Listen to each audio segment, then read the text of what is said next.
This is Angela with Danceable Thoughts, and this is the weekly podcast. Hear it tonight, use it tomorrow. And while the language we may mostly speak in this podcast has to do with dance education, dance drill team, I think a lot of my performing arts friends are going to recognize some of the challenges and triumphs that we experience. And I feel like my educator friends in general will find this applicable for the interactions that they have with their students. So I hope you'll enjoy Season 2, Episode 4. The theme is thinking forward.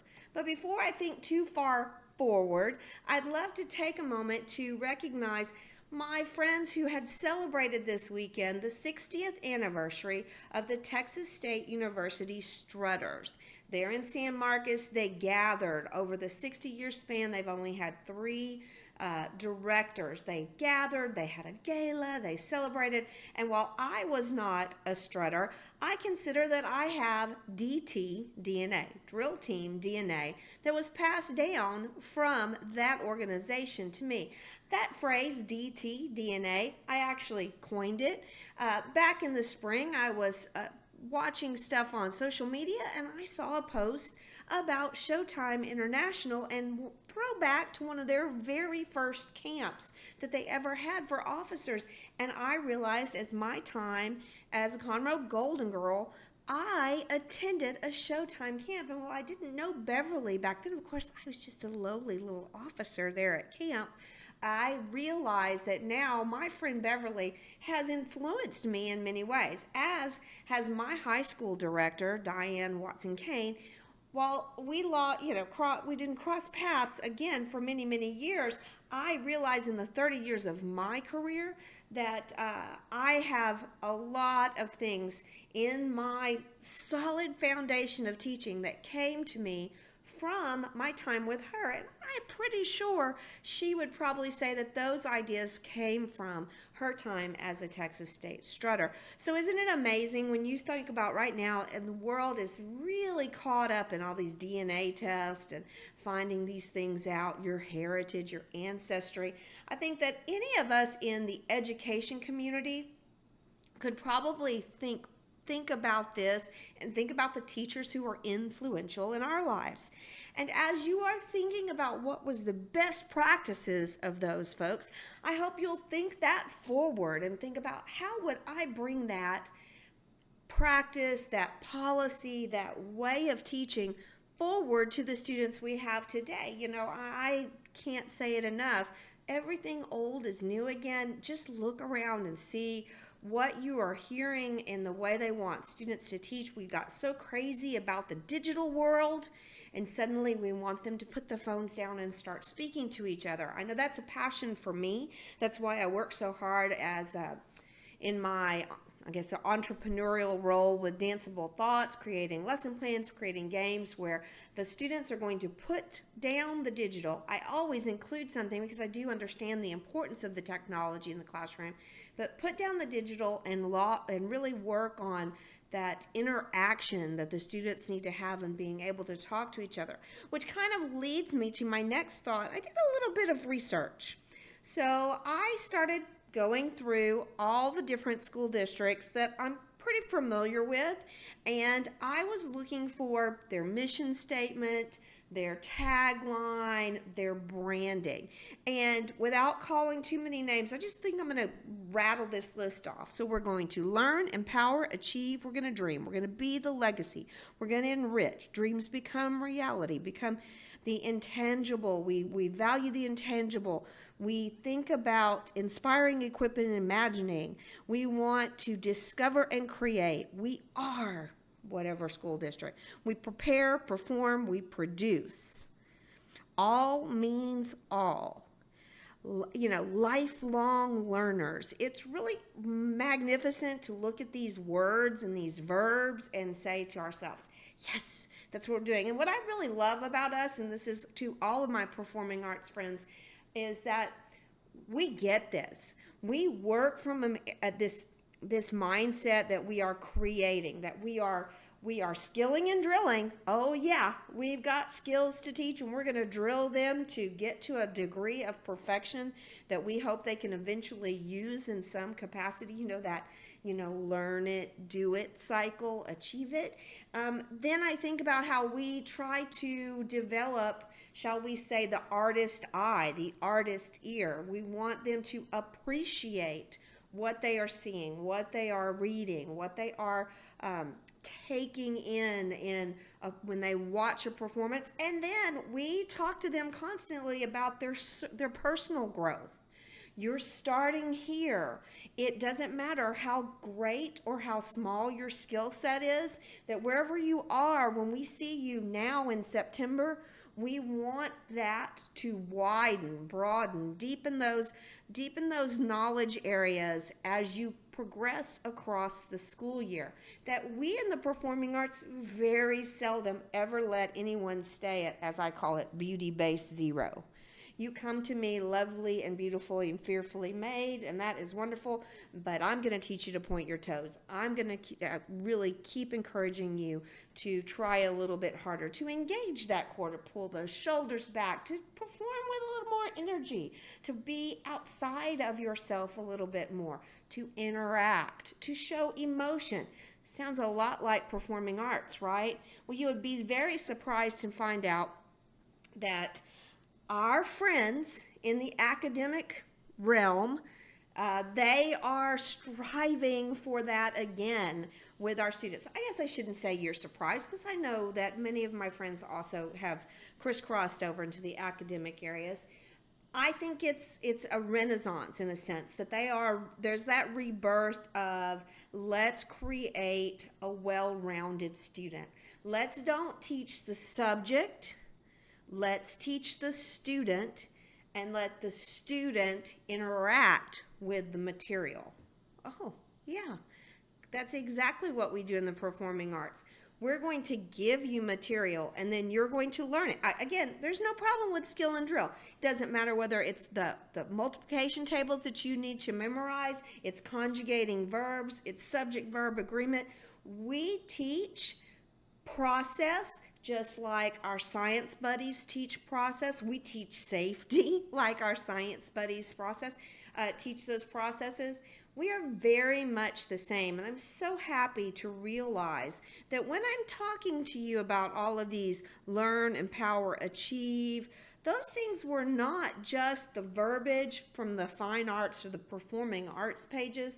They weren't just the goals of the competitive groups, but they are the goals, they are the overarching principles that are guiding the educators, many of them in and around the state of Texas. Now, we've got a long way to go, but we've always had a long way to go. I don't know why we're so hard on ourselves. If we had a perfect education system, we wouldn't be satisfied.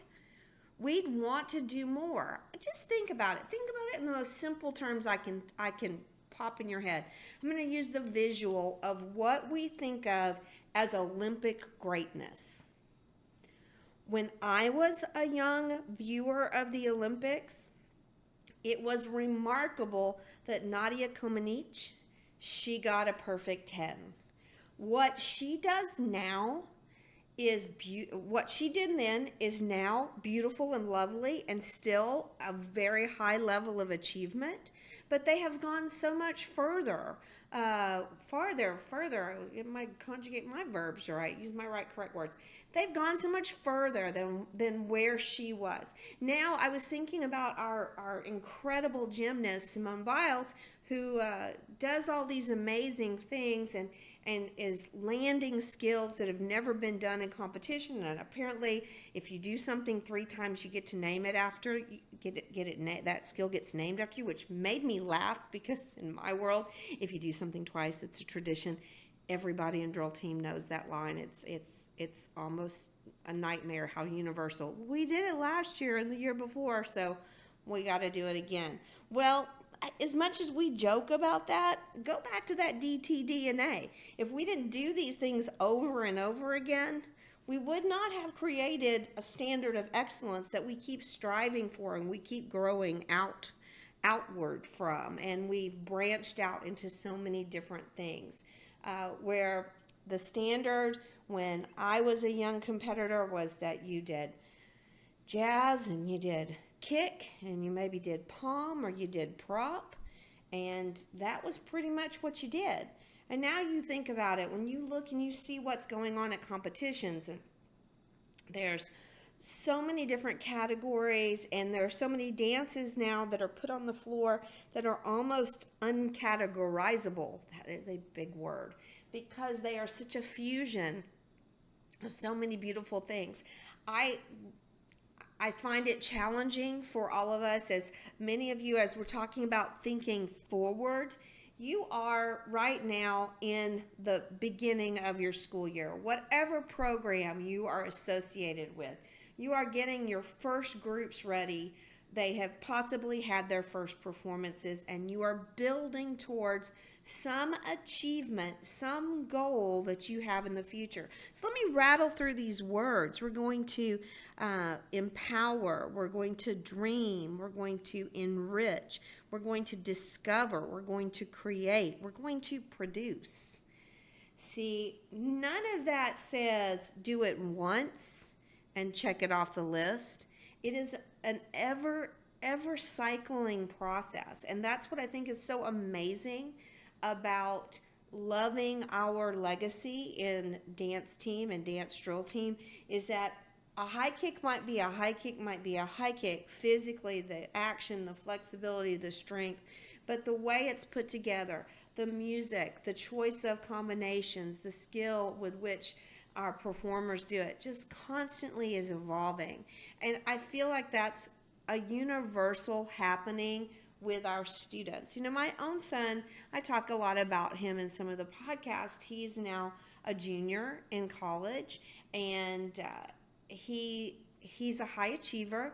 He's doing well, but even he is now in the cycle of, all right, I've got pretty much all of my basics out of the way. I've gotten most of the things from my major. I'm ready to add something else in. So what we are doing, all of us, not just me as a parent, but all of us, is we are creating, I hope, and we are encouraging curiosity. I started talking about some of my products that I do for that are on Teachers Pay Teachers, and I was in the old school model of saying research projects and research topics, but I think we're going to start doing things more in curiosity projects. I want the students to become curious about other projects and topics, and I think that I'm going to start working with that word curiosity. I hope that you will also adapt and use that word. I mean, hey, we can give them a different way of looking at it, because research comes with such a heavy burden. The word research, in my mind, because I grew up pre-Google, I envision myself with tons of books and note cards and things, and I'm sure our kids have no clue what that's like. But even then, our current research, you Google something, when you search a web quest, that's a word from, I guess, the late 90s, mid 90s, you get so many things, and then half of them are ads. Half of them are paid content, and you have to learn to discriminate, to go through and say, all right, this is actually factual information, and this is somebody trying to sell me something. Probably that process of discriminating between what is somebody selling you something and what is fact-based is a new skill that we're going to work on. I think I'm going to dedicate some of my activities to learning to recognize fact and opinion, and being okay with people's opinions, also learning to interact, that same idea. So these are just some thoughts I have. If you've got any ideas that you can contribute to the lesson plans and things I'm doing for Danceable Thoughts, I would love to hear from you, because I want to make those very much important and accessible to you, and most of all useful to you and your students as you continue in this process. Thinking forward, I'm always going to be thankful for your input so that I can present things to you that will be useful. This is sort of a thinking forward kind of funny thought for you. I did something crazy. I created what I'm calling wearable Danceable Thoughts, and right now I have two different designs for October. One is Bewitched Ballet, and it has the ballet, the basic 5 positions of the feet with cute little witch feet. And that's on 2 different styles of shirt that you can get. And then I have Ballet to the Bone, which I'm thankful for all of you that responded when I said, hey, which of these ballet terms? I was kind of going with ballet gives me the willies because I'm, really into Giselle. In fact, if you go back in our podcast, I had this incredible opportunity to talk with one of the dancers of the Houston Ballet, and we talked about Giselle, and we talked about the Willies and the Willies character. So little ballet history nerdness there for you. So I've got some stuff, we're calling it wearable danceable thoughts. There's a t-shirt, there's a sweat, kind of an open neck sweatshirt, and then there's a lightweight hoodie, and these are available in cooperation. My good friend Kim Bird, she's www.rainponchos.com.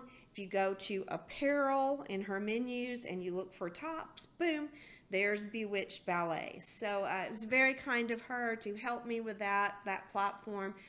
She's a brilliant businesswoman, and I am not, so I'm so thankful for her. She lets me do all my creative stuff and bring it to life. So you're going to want to order those shirts pretty darn soon so that you can wear them during October. Now, if you don't need the shirt, but I hope you do because who doesn't love a theme, you can also go to Teachers Pay Teachers, and I have the Bewitched Ballet poster with the 5 positions, and then there's also a set of note cards. These are all printable for you, and it has the positions labeled in both French and English. Disclaimer, I didn't put the accent marks because I liked my font. It was kind of crazy. That's just the truth. But anyway, this is the crazy danceable thought things that I have been doing. I've been researching, like I said, those mission statements. I've been vicariously celebrating everybody's DTDNA. The Rangerettes have their stuff, Apache Bells, everybody, my TCU Showgirls, hey, even we got homecoming, shaky, shaky, boom, boom. I think that all of our dance organizations, that if you took that step and you continue to do dance performances when you were in college, kudos to you. You continued that legacy that started with some little spark in your dancing life early, and you kept that going, and that stick with it attitude, cannot get those words out right now, but that stick to itiveness, there's the word, is so admirable, and I want you to celebrate that with your students. And again, let me jump back to talk to all of my performing arts friends. Our students love knowing that we are not just teachers that grew into teachers, that somewhere along the line we were performers as well. I mean, granted, we do perform live stand-up comedy called education every single day in the classroom, but they love seeing it. Pull out some of those old pictures of yourselves and let them see that. Let them see you in the different roles you played when you were in high school. Whether you were a drum major, you had the lead in the play, you were a chorus girl, whatever you were doing, let them see you in that way, because how that's inspiring to them to say, this person was a regular human and didn't just grow into being a teacher. Poof.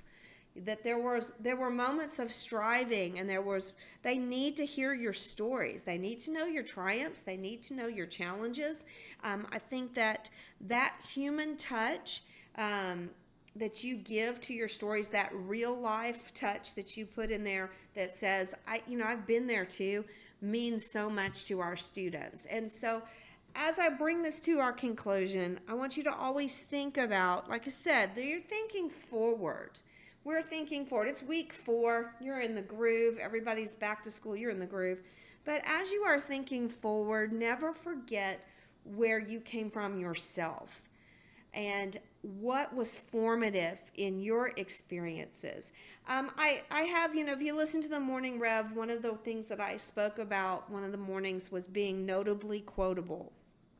That when you are speaking to your students, when you are inspiring them, to try something, when you are congratulating them on a success or consoling them if something hasn't gone quite right, The words that you are saying, they don't necessarily have to be, perfectly written out. When you speak from your heart, those are the things that our students remember, and those conversations, while they may not get the exact verbiage right, they will remind themselves over and over of the passion and compassion and enthusiasm and the, shall we say, the empowerment that you have given them when you inspire, you equip, you imagine, you are asking them to achieve, dream, all those words that we see in our branding now. I hope that you will live those and you will speak them out to your students. So as we go into the next week, as you have been listening tonight, I hope these have given you some thoughts. You will think these through, and then you and your students will dance them out to success as you are thinking forward this week.